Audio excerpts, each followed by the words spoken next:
बहुत पहले की बात है। एक गांव में मुखिया रहा करता था, जो अपने अतिथियों से बड़े आदर से, बड़े प्रेम से पेश आता था।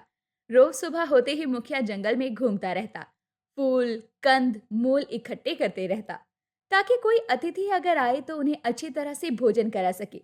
मुखिया का बेटा भी अपने पिता की तरह अतिथि सत्कार में बड़ा माहिर था।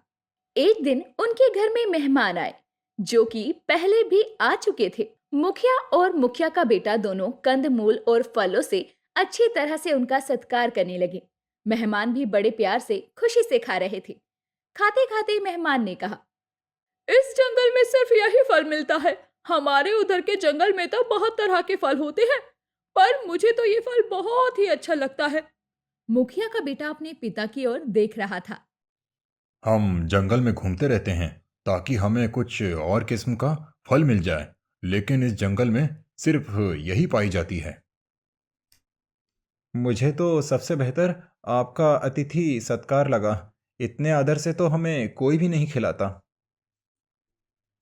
मैं कुछ दिनों के लिए जंगल के भीतर और अच्छी तरह से छानबीन करने के लिए जा रहा हूँ।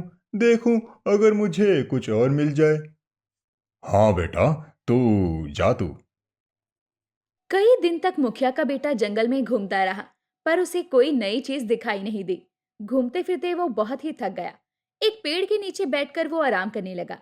अचानक उसके सर पर एक चिड़िया आकर बैठी, फिर फुदकती हुई चली गई। अरे, ये चिड़िया तो बड़ी मस्ती से झूम रही है। यहाँ की सारी चिड़िया तो बड़ी खुश नजर आ रही हैं। क्या बात है।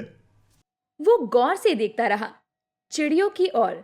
उस पेड़ के नीचे एक गड्ढा था, जिसमें पानी था। चिड़िया उड़ती हुई उस गड्ढे के पास गई। उन्होंने पानी पिया और झूमते हुए चहचहाने लगी। और जिस चिड़िया ने अभी तक पानी नहीं पिया था, वो उतने उत्साह से झूम नहीं रही थी। इसका मतलब है कि उस पानी में कुछ तो था। मुखिया का बेटा गड्ढे के पास बैठ गया और उसने गड्ढे का पानी पी लिया।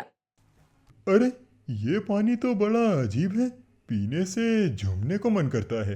क्या है इस पानी में? अच्छा, तो ये महुए का पेड़ है। इसके फल झड़ झड़ के उस पानी में गिर रहे थे। तो इसका मतलब है कि महुए के फल में वो झूमने वाली चीज है। मुखिया का बेटा मन ही मन झूम उठा, और ये ही तो वो कितने दिनों से तलाश कर रहा था। इतने दिनों बाद उसे वो चीज मिल ही गई।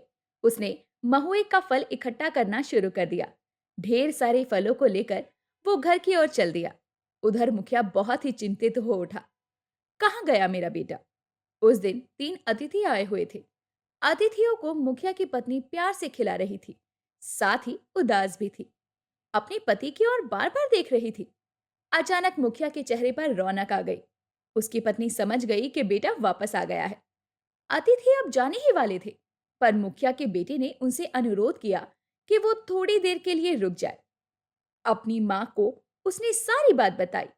पर बेटा, पानी में कुछ समय पहले फल रहने के बाद ही असर होगा। तुम्हारी कहानी से मुझे तो यही समझ आ रहा है। मुखिया का बेटा मान गया। इसके बाद पानी में वो फल डालकर कुछ दिन तक ये सब इंतजार करने लगे। अगली बार जब अतिथि आए, उन्हें वो पानी दिया गया पीने के लिए। उस दिन मुखिया, मुखिया की पत्नी और मुखिया का बेटा तीनों ही खुशी से झूम उठे, क्योंकि पहली बार अतिथि जाते वक्त झूमते हुए चले जा रहे थे। तो दोस्तों, कैसी लगी आपको हमारी कहानी? अगर पसंद आई हो तो लाइक, शेयर और सब्सक्राइब करना ना भूलें और ऐसी ही कहानियों के लिए बने रहें हमारे चैनल पर।